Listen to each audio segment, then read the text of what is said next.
નમસ્કાર, સમાચારમાં આપનું સ્વાગત છે. પહેલા જોઈશું બુલેટિનના મુખ્ય સમાચાર.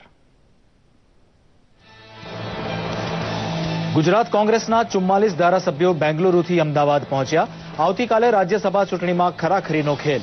રાજ્યસભાના મતદાનનું દિલધડક કાઉન્ટડાઉન શરૂ.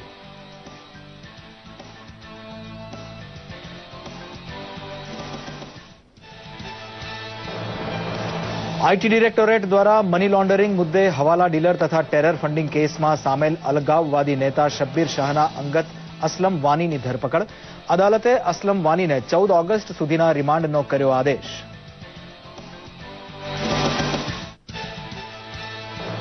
અમરનાથ યાત્રાના ગુજરાતી શ્રદ્ધાળુઓની બસ પર હુમલો કરનારા 3 પાકિસ્તાની આતંકવાદીઓની ધરપકડ. લશ્કરે તૈયબાના અબુ ઇસ્માઇલી માસ્ટરમાઇન્ડ.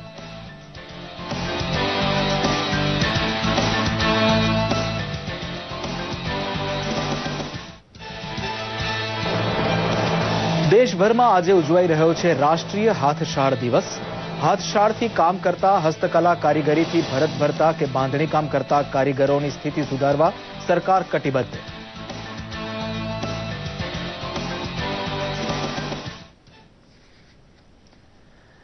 જીવનની એક ભૂલને જિંદગીભરની ન બનાવી દેવાના સંકલ્પ સાથે જેલના કેદીઓએ સચ્ચરિત્ર માનવી બની કોઈ પણ બહેનનું સદા રક્ષણ કરવાનું આપ્યું વચન.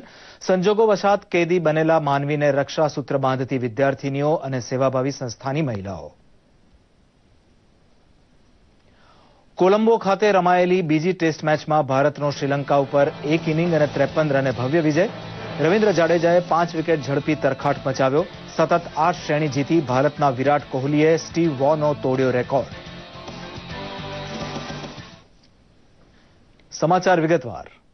કર્ણાટકમાં બેંગલુરુ પાસે આવેલા એક પ્રાઇવેટ રિસોર્ટમાં વેકેશન માણી રહેલા ગુજરાત કોંગ્રેસના 44 ધારાસભ્યોને રાજ્યસભાની ચૂંટણીના એક દિવસ અગાઉ એટલે કે આજે અમદાવાદ પરત લવાયા છે. ગઈકાલે રાતની ફ્લાઇટમાં ધારાસભ્યોને અમદાવાદ લાવવામાં આવ્યા છે. અમદાવાદ ઉતર્યા બાદ તરત જ તેમને ખાનગી બસમાં આણંદ નજીકના નિજાનંદ રિસોર્ટ પર લઈ જવાયા છે. નિજાનંદ રિસોર્ટમાં જ રક્ષાબંધનની ઉજવણી કરવામાં આવશે. ધારાસભ્યોના કુટુંબીજનોને જ રિસોર્ટમાં એન્ટ્રી મળે તેવી કડક સુરક્ષા પણ ગોઠવવામાં આવી છે. આવતીકાલે સવારે 6 વાગે તમામ ધારાસભ્યોને બસ દ્વારા ગાંધીનગર લઈ જવામાં આવશે. ઉલ્લેખનીય છે કે કોંગ્રેસના 57માંથી 6 ધારાસભ્યોએ પાર્ટી છોડી દીધી છે. આવતીકાલે રાજ્યસભાની ચૂંટણી યોજાવાની છે ત્યારે કોંગ્રેસના મોટા ગજાના નેતા અહેમદ પટેલને જીતાડવા અને રાજકારણમાં ટકી રહેવા માટે આ ચૂંટણી કોંગ્રેસ માટે જીવન મરણના પ્રશ્ન જેટલી અગત્યની છે. તેમાંય નન ઓફ ધ અબાઉ એટલે કે નોટાનો વિકલ્પ કોર્ટે યથાવત રાખતા ભાજપ કોંગ્રેસ બંને પક્ષ આવતીકાલે યોજાનારી ચૂંટણીમાં શું થશે તે અંગે ચિંતિત છે. ગુજરાતમાંથી રાજ્યસભાની ખાલી પડેલ 3 બેઠકો ભરવા માટે આવતીકાલે ગાંધીનગર ખાતે મતદાન યોજાવાનું છે. રાજ્યસભાની 3 બેઠકો માટે હાલ 4 ઉમેદવારો ઉભા છે. કેન્દ્રના ચૂંટણી પંચના વર્ષ 2015ના નિર્દેશ મુજબ મતદાનમાં નોટાનો ઓપ્શન પણ રખાશે. આ માટેની તમામ તૈયારીઓ પેટે ગાંધીનગરમાં સચિવાલય ખાતે આવેલા સ્વર્ણિમ સંકુલ 2માં મતકુટીર ઊભી કરવામાં આવી છે. ચૂંટણી ઓપન બેલેટથી યોજવામાં આવશે. તે માટે સંબંધિત અધિકારીઓને પણ સંપૂર્ણ નિદર્શન આપી દેવામાં આવ્યું છે તેમ રાજ્યસભાની ચૂંટણીના અધિકારી ડીએમ પટેલે જણાવ્યું હતું.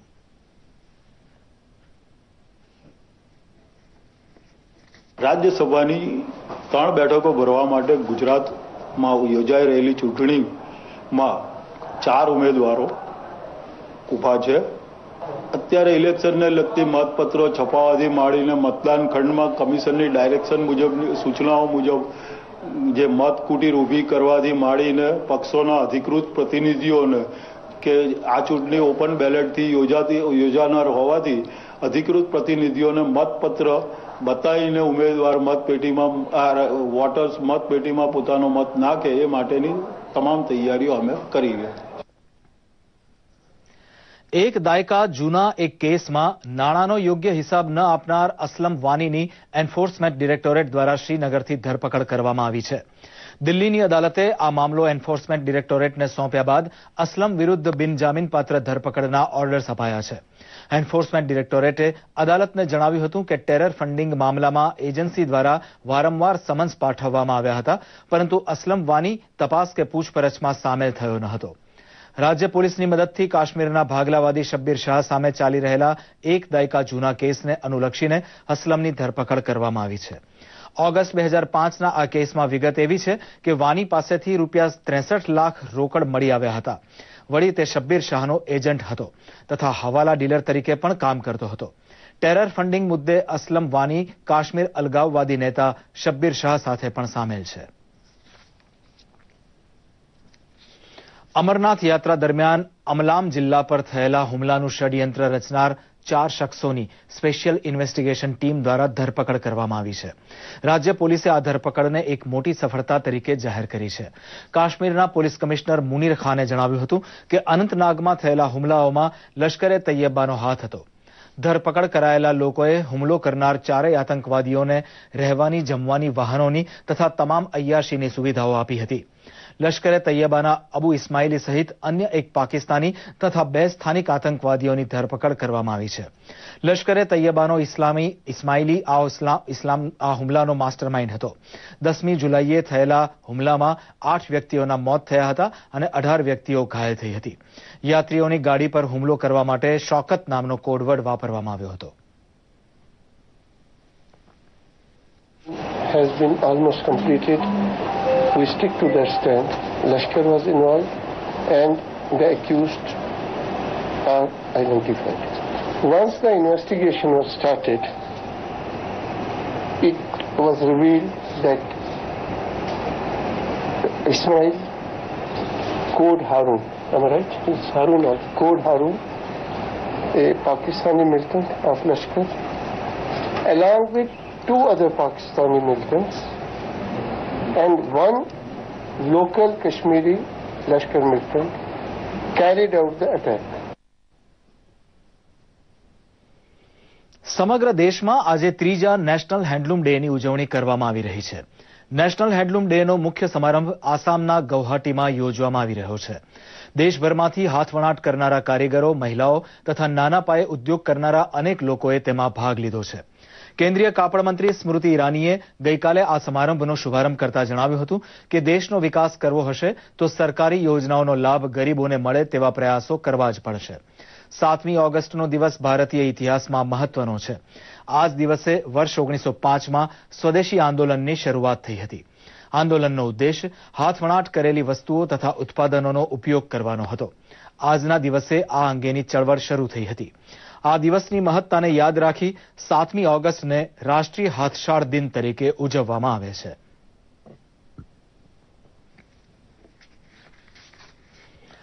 ભાઈ બહેનના પવિત્ર પ્રેમને સ્થળ કાળના બંધન હોતા નથી. બહેનોનો નિર્વ્યાજ પ્રેમ ભૂલ કરી બેઠેલા ભાઈ ઉપર પણ હંમેશા વરસતો રહે છે અને પ્રેમને કારણે જ ભાઈ જિંદગીભર પોતાની બહેનની રક્ષા કરવાનો સંકલ્પ લે છે. રક્ષાબંધનના પવિત્ર તહેવારે દૂર દૂરથી પણ બહેનો રાખડી બાંધવા પોતાના ભાઈને ઘેર જતી હોય છે. પણ સંજોગોનો ભોગ બનેલા અને ભૂલ કરી બેઠેલા ભાઈઓ જ્યારે કાચા કે પાકા કામના કેદી તરીકે જેલમાં સજા ભોગવી રહ્યા હોય ત્યારે આંખમાં આંસુ વહાવી બહેનને દુઆઓ મોકલતા રહે છે. જેલના કેદીઓની બહેનો તો હજી સુધી આવેલ નથી, પરંતુ આ બહેનો પોતાના ભાઈઓને જેલમાં રાખડી બાંધવા માટે સવારમાં આવેલ અને મીઠું મોઢું કરાવેલ તથા શુભેચ્છાઓ આપેલ. આ ભાઈઓ પણ રક્ષાબંધનનો તહેવાર મનાવી શકે તે માટે ગોધરાની કોમર્સ કોલેજની વિદ્યાર્થીનીઓએ જેલમાં જઈ કેદી ભાઈઓને રાખડી બાંધવાનો નવીન પ્રયોગ કર્યો હતો અને જેમણે રાખડી બંધાવી હતી તે કેદી ભાઈઓએ એક સારા ભાઈ બની બહેનોની રક્ષાનું વચન આપ્યું હતું. વિદ્યાર્થી બહેનો અહીંયા બંદીવાન ભાઈઓને રક્ષાબંધન બાંધવા માટે આવી હતી. મને પણ બાંધી. અમને બધાને રક્ષાબંધન બાંધતા બહુ ખુશીની લાગણી થઈ અને પોતાની બેને બાંધેલી એવું લાગ્યું. અમને એમ લાગ્યું કે અમે પણ સમાજનો એક ભાગ છીએ. જે ભાઈઓ કેદી જેલમાં છે તેઓ પણ પોતાની બહેનથી દૂર રહીને વંચિત છે, તો અમે તેમને તે રક્ષાબંધન માટે પ્રેમ અને લાગણીથી રક્ષાબંધનનો તહેવાર ઉજવવા આવ્યા છીએ. પોતે આચરેલી ગુનાખોરીના પરિણામે જેલવાસ ભોગવી રહેલા કેદીઓ સામાન્ય રીતે પરિવારથી કે ઉત્સવથી દૂર ભાગતા હોય છે. પણ પ્રજાપિતા બ્રહ્માકુમારીના મોનિકા દીદીના પ્રેમપૂર્વકના ઉપદેશથી કેદીઓના વાણી વર્તનમાં ફેર આવ્યો હતો અને તમામ કેદીઓએ રક્ષાબંધનના પવિત્ર તહેવારે પોતાના માનસને તથા ચરિત્રને બદલવા તેમજ વ્યસન મુક્ત બનવાનું વચન આપ્યું હતું. બહેનો આવીને રક્ષા બાંધી છે. રક્ષા એટલી જ નથી બાંધી, પણ રક્ષાનું આખું મહત્વ એમને સમજાયું છે. વારંવાર અમારે આ જેલની અંદર બહેનો આવે છે અને બહેનો આવીને અમારે માનસ પરિવર્તન, ગુનાખોરીને જે પ્રવૃત્તિ દ્વારા અહીં આવી જાય છે જેલમાં ગુનો કરીને, તો તેમને સુધારવા માટેનો પણ એમને સરસ આઈડિયા શીખવાડે છે. परमात्मा से ये प्रार्थना करते हैं कि इनके जीवन में वो अच्छा दिन और उनकी खुशी का दिन वापस आए और ये अच्छे से अपना श्रेष्ठ कर्म करके और अपना जीवन दुनिया में अपने परिवार के साथ अच्छे से बिता सकें. જૂનાગઢમાં પણ બોલબાલા ટ્રસ્ટ તેમજ શહેરી મહિલાઓ દ્વારા જૂનાગઢ જિલ્લા જેલમાં રક્ષાબંધનનો તહેવાર ઉજવવામાં આવ્યો. સમાજથી વિખૂટા પડેલા કેદી ભાઈઓને બહેનોની ખોટ ના ચાલે અને જીવનમાં પુનઃ સ્થાપિત થવા કેદીઓનું હૃદય બદલાય તથા સદભાવ ઉત્પન્ન થાય તે માટે ખમ્મા મારા વીરા કહીને ભાઈઓને વધાવ્યા હતા અને કેદીઓને રાખડી બાંધતા ભાઈઓ ભાવુક બની ગયા હતા. તમામ ભાઈઓને સંસ્થા તરફની બહેનોએ આવીને રાખડી બાંધી છે અને આશીર્વચન આપેલા છે. કેદીઓમાં પણ એક ઉત્સાહ જોવા મળ્યો છે. સમાજમાં જે વિખૂટા પડેલા કોઈ પણ ગુના સબબ જેલમાં રહેલા ભાઈઓ છે એ પાછા સમાજની અંદર પુનઃસ્થાપન કરે અને સદબુદ્ધિ ભગવાન આપે, ખૂબ જ આગળ આવે અને એના માટે અમે પ્રાર્થના કરીએ છીએ. એના માટે અમે રક્ષાબંધનનો પ્રોગ્રામનું આયોજન કરેલું છે અને અમને ખૂબ ખૂબ આનંદ થયો કે હર વખત અમારી બહેનો અહીંયા અમને કેદી ભાઈઓને, અમે તો છૂટી જવાના પણ બીજા જે કેદી ભાઈઓ એને રાખડી બાંધવા માટે આવે અને અમારી સગી બહેનની અમને ખોટ ન. અને હવે આપણે જોઈશું રાષ્ટ્રીય હાથશાળ દિવસ નિમિત્તે યોજાઈ રહેલા એક વિશેષ કાર્યક્રમનું જીવંત પ્રસારણ. जो प्रगति हुई है और वो लोग काफी बुनकर लोग होते हैं और मैडम अच्छी तरह से जानती है कि मैं भी बुनकर परिवार में से आता हूं, तो मैं हमारे घर में भी जो हथकरघा था, शाल थी, अभी तक शाल थी, तो मैं जानता हूं कि ये जो व्यवसाय है, ये जो सेल्फ जो सेल्फ एम्प्लॉयमेंट के लिए, रोजगार के लिए बहुत ही अच्छा व्यवसाय है. कुछ समय पहले इस व्यवसाय में कमी आई थी, मगर आज नरेंद्र भाई मोदी जी की सरकार के जो द्वारा इस जो वस्त्र मंत्रालय को, हथकरघे को बहुत ही उसको एक बढ़ावा दिया जाता है. हमारे लिए बहुत सम्मान की बात है कि स्वयं प्रधानमंत्री जी ने पहला हैंडलूम दिन की जो है उन्होंने जो खुद हाजिर रह के उनका जो उद्घाटन किया था और बताता है कि भारत सरकार इसके लिए कितनी कृतनिश्चयी है. और आज बहन के नेतृत्व में बहुत सारा काम होता है. मुद्रा की जो अगर बात करें तो जो हमें छोटे छोटे लोनों की जरूरत होती है, चाहे वो जो 50,000 से लेके 10 लाख की लोन की जरूरत होती है, प्रधानमंत्री मुद्रा योजना के तहत इसमें बहुत ही बिना इंटरेस्ट कुछ भी कोलेट्रल, कुछ इंटरेस्ट का सब्सिडाइज इंटरेस्ट और कोलेट्रल के बिना इसका जो लोन मिलती है, इसका ज्यादा से ज्यादा हमें लाभ लेना चाहिए.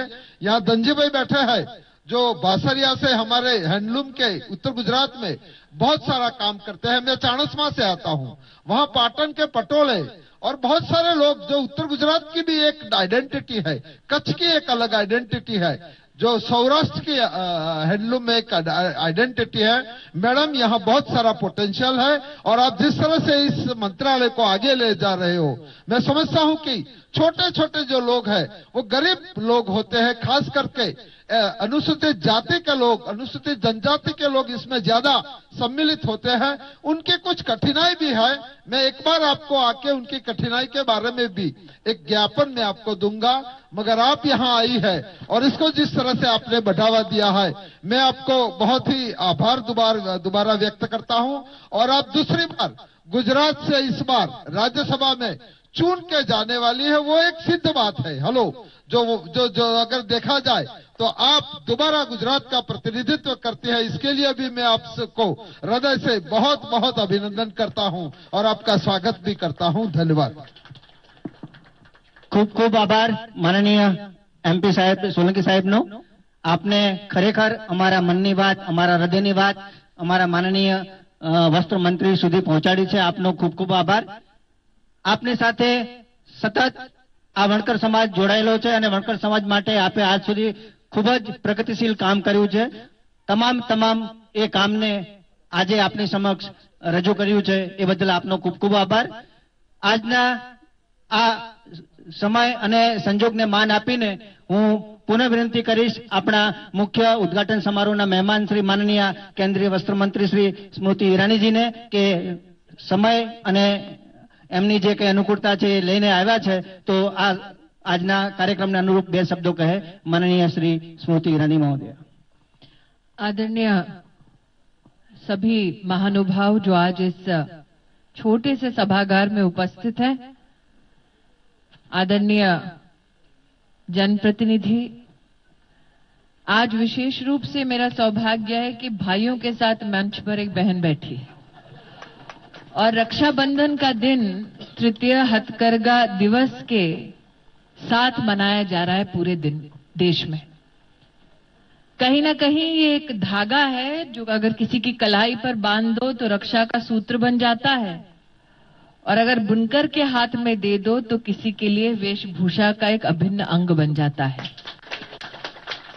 आज मैंने स्वयं जो साड़ी पहनी है वो गोवा की कुनबी साड़ी है, और बहुत कम बुनकर बचे हैं जो इस कला को आगे ले जा रहे हैं.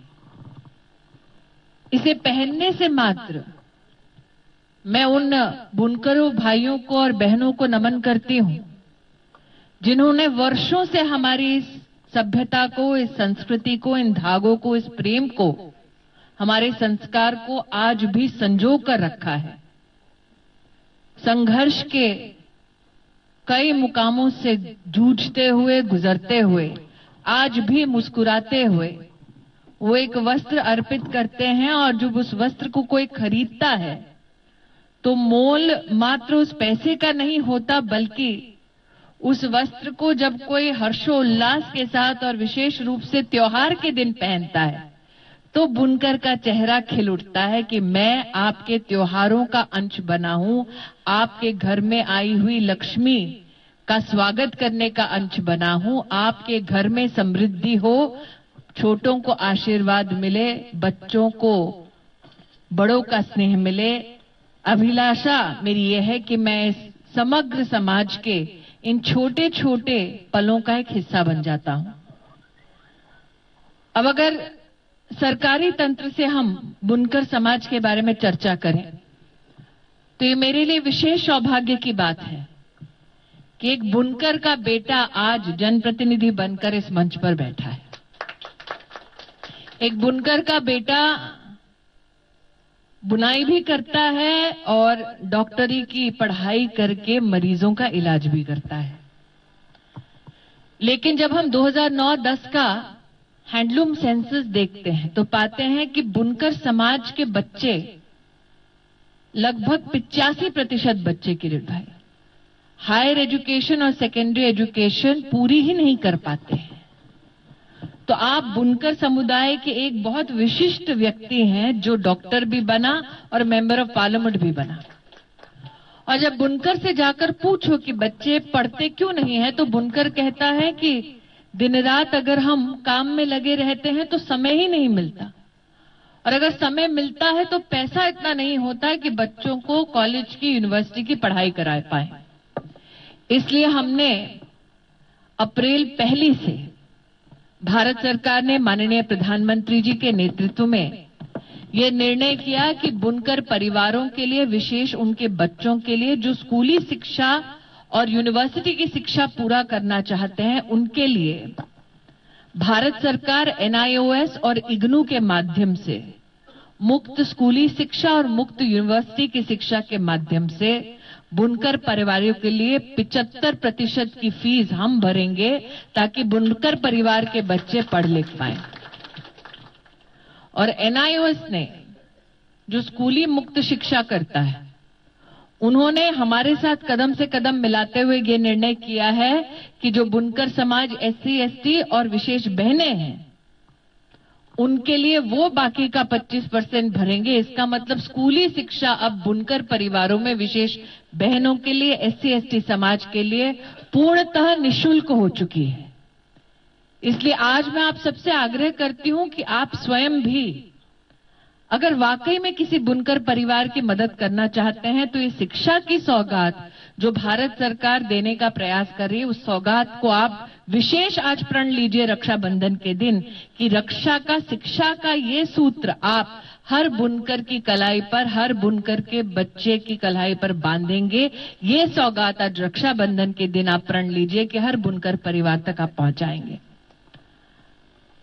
नरेंद्र भाई के निर्देश में हमने अक्सर देखा है कि समन्वय ही हमारी प्रतिबद्धता है, इसीलिए कई विभाग एक साथ काम करते हैं। बुनकर समाज में जब हम चर्चा करते हैं तो कई बार अति पिछड़ा समाज के लोग बुनकर समाज से जुड़े हुए हैं। अब एक नेशनल डेवलपमेंट बोर्ड है शेड्यूल कास्ट के फाइनेंस का। हमने बाबा साहेब अंबेडकर जी को याद करके विशेष 14 अप्रैल को उनके साथ एक MOU साइन किया है ताकि विशेष वो बुनकर समाज जो SC परिवार से है या फिर मोस्ट बैकवर्ड क्लासेस से हैं, उनको इस फाइनेंशियल डेवलपमेंट कॉरपोरेशन के माध्यम से भी हम ऋण दिलवा सकें। किरीट भाई ने बात की बुनकरों के लिए मुद्रा योजना की। बुनकर मुद्रा योजना में किरीट भाई हमारी ओर से विशेष ये पहल हुई है कि बुनकर के लिए 3 साल की लोन की गारंटी हम देते हैं बैंकों को, और साथ ही हम लोग उन्हें 10,000 की एक राशि है जो विशेष रूप से देते हैं ताकि कम से कम 50,000 में से अगर लोन लेते हैं तो 10,000 तक की राशि भारत सरकार देती है। और जिन जिन बुनकरों के पास मुद्रा योजना पहुंची है उनकी आय 50 से 60% बढ़ गई है 3-4 माह में। मैं गुवाहाटी से आ रही हूं। हमने विशेष गुवाहाटी में एक गांव में कैंप लगाया और उस गांव में मात्र 3-4 घंटे में ही 250-300 बुनकर बहनों ने लोन प्राप्त किया बैंक के साथ बात करके। इसलिए मेरा आग्रह है कि आज हमारे यहां बहुत सम्मानित जनप्रतिनिधि बैठे हैं, आप स्वयं जहां जहां संभव हो बुनकरों के लिए विशेष मुद्रा योजना का कैंप लगाएं। हमारी ओर से आपको जो भी मदद चाहिए मैं स्वयं चलने को तैयार हूं ताकि बुनकरों तक बैंक पहुंचे। ये माननीय प्रधानमंत्री जी की अभिलाषा है और हम इस काम को पूरा करें, धरातल पर एक एक बुनकर परिवार तक बैंक की उस योजना को पहुंचाए। इस संकल्प को आज हमें लेना है। अब बुनकर भाई और बहनों से पूछो कि તમે શું કામ પૈસા લો છો, એટલે ઉધારીમાં કેમ ચાલે છે કામ? तो बुनकर भाई और बहन कहते हैं कि 2 चीजों के लिए उधार लेना पड़ता है, धागे के लिए और दूसरा अगर लूम टूट जाए, खराब हो जाए तो उसको ठीक करने के लिए। मेरा विशेष आग्रह है गुप्ता जी, आप सब इस बात को बहुत ही अग्रेसिवली इस पर काम करें। भारत सरकार ने निर्णय किया है हथकरघा संवर्धन योजना के तहत अगर बुनकर भाई और बहन भारत सरकार के साथ मिलकर ट्रेनिंग करते हैं, ट्रेनिंग मतलब आपको तो बुनाई आती है इसलिए आपको ट्रेनिंग की नहीं अपस्किलिंग की जरूरत है। कल अगर कोई अंग्रेजी बोलने वाला ग्राहक मिल जाए या फिर आप ई-कॉमर्स साइट से जुड़ना चाहें तो कैसे जुड़े, ये सारी व्यवस्थाएं इस ट्रेनिंग का एक अभिन्न अंश बन जाता है। आप किस मार्केट में जाके, मार्केट इंटेलिजेंस कहते हैं उसको, किस मार्केट में जाके कैसे अपना सामान बेचें, पैकेजिंग उसकी क्या करें, ये सारा उस स्किलिंग प्रोग्राम का एक अभिन्न अंग है। और एक बार आप ये स्किलिंग प्रोग्राम भारत सरकार के साथ करेंगे, उसके बाद आपको नई लूम दिलवाने का काम हमारा है और उसमें भी लूम का 90% पैसा भारत सरकार भरेगी। नरेंद्र भाई मोदी के नेतृत्व में मात्र 10% पैसा आपको भरना, और वो भी आप खुद तय करेंगे कौन सी लूम खरीदना है। कोई भी अफसर, कोई भी नेता आपको नहीं कहेगा कि आ लूम छे भाई आज तारे लेवी पड़शे, नहीं। तमारे जे गमे छे तमे ई ज लूम उपाड़ो અને એ ચાલતી હોય પ્રોપરલી લૂમ તો એના 90% પૈસા હવે ભારત સરકાર ભરશે, તમારે ભરવાનું નથી। इसलिए मेरा आग्रह इस विशेष विषय को आगे बढ़ाएं। दूसरा है ई धागा ऐप। હવે કેટલા લોકો પાસે મોબાઈલ છે? हमारे कितने बुनकर भाइयों के पास, बहनों के पास मोबाइल है ना? तो ये ई धागा ऐप हमने आज से 6 महीने पहले शुरू किया।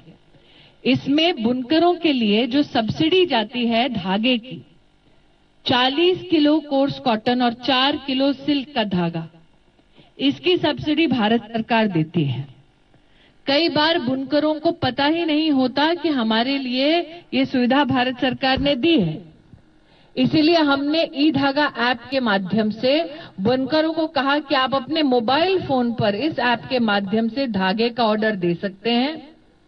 धागा डिपो से कब निकला, कहां पहुंचा, जब तक घर नहीं पहुंचता उसकी पूरी जानकारी इस ऐप पर है। और गत मात्र 6 महीनों में मैंने देखा है कि 7 लाख से ज्यादा मीटर का धागा पूरे देश में बुनकरों ने इस ऐप के माध्यम से ऑर्डर किया है। इसलिए मेरा आग्रह है कि बुनकर भाइयों के, आपके जनप्रतिनिधि, आपके विधायक स्वयं यहां उपस्थित हैं, ज्यादा से ज्यादा ये जानकारी आप कृपया हर एक बुनकर परिवार को दें, ताकि उन्हें किसी भी अफसर के सामने जाकर कहना ना पड़े कि मेरे अधिकार का धागा है, ये गया कहां। और अगर आपको लगता है कि आपके पास जितनी सारी सहूलियतें भारत सरकार ने दी हैं वो आपको नहीं मिल रही, तो हमने जनवरी के माह में बुनकरों के लिए विशेष एक हेल्पलाइन की शुरुआत की है। हेल्पलाइन का नंबर है 1800-208-9988। 7 दिन चलती है। उस हेल्पलाइन के लिए हमने विशेष ये निर्देश दिया है कि 3 दिन में अगर बुनकर को समाधान नहीं मिलता तो कंप्लेंट की ऑनलाइन ट्रैकिंग हम लोग खुद मंत्रालय में करते हैं। 3 दिन में अगर आपको जवाब नहीं मिला तो आपका ये जो समस्या है, जिसका समाधान नहीं हुआ, वो बड़े एक अफसर के पास जाता है, और अगर फिर भी 20-25 दिन निकल गया तो सीधा फाइल मेरे पास आएगी। इसलिए मेरा आपसे आग्रह है कि इस नंबर पर बुनकर भाई बहनें, कोई भी तकलीफ हो तो कृपया हमसे संपर्क करें। लेकिन आपके दोनों जनप्रतिनिधि, विशेष रूप से किरीट भाई, अक्सर संसद में आके हमें बतलाते हैं अगर कोई दिक्कत है, और हमारी कोशिश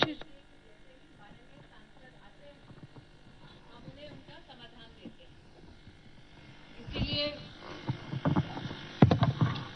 हमारा ये प्रयास रहता है कि जैसे ही किरीट भाई कोई विषय लेकर संसद आते हैं तो हम उन्हें तुरंत समाधान देने का प्रयास करते हैं।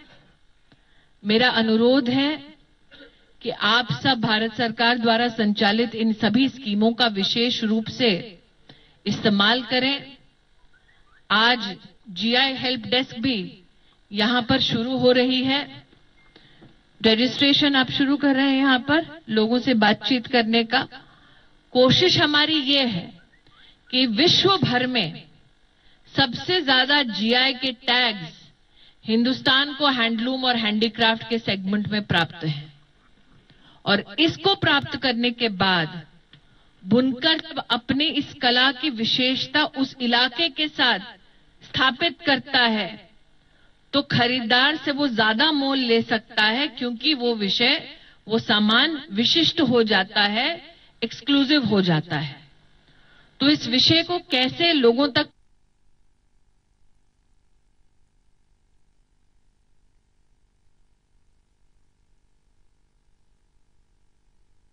कि अगर कोई कानूनी दाव पेच है जो बुनकर समझना चाहते हैं तो उसे भी समझने में आपको थोड़ी बहुत सहूलियत होगी। और आज किरीट भाई, मैं अहमदाबाद में हूं, हमारे एमओएस साहब गुवाहाटी में हैं, और अब हम लोग अगले आधे घंटे में एक एमओयू करने वाले हैं। जो कॉमन सर्विस सेंटर चलता है वो हर बुनकर सेवा केंद्र में चलेगा। इसका मतलब बुनकर को पासपोर्ट बनाना हो, इंश्योरेंस का पैसा भरना हो, आधार का नंबर लेना हो, या फिर कोई भी ऐसी भारत सरकार की सुविधा है, वो एक स्थल पर उसे मिलेगी। आज ऐसा एमओयू हम लोग गुवाहाटी में कर रहे हैं। जितना संभव है हमारी ओर से प्रयास हो ही रहा है। आप सब भली भांति परिचित हैं कि माननीय प्रधानमंत्री जी ने आज से 3 साल पहले इस दिन को जनता के सम्मुख प्रस्तुत किया। लेकिन मात्र यही दिन नहीं, हर दिन बुनकर का है, क्योंकि ताने बाने का नाता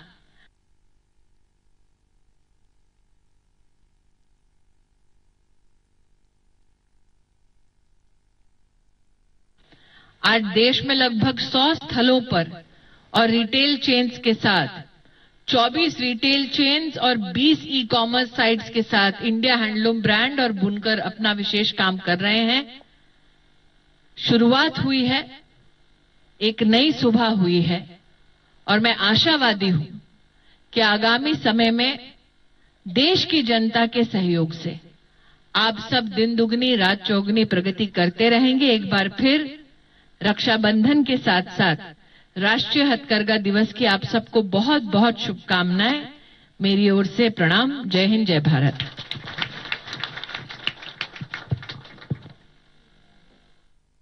દર્શક મિત્રો, આ સાથે જ આ બુલેટિન અહીં સમાપ્ત કરીએ છીએ। નમસ્કાર।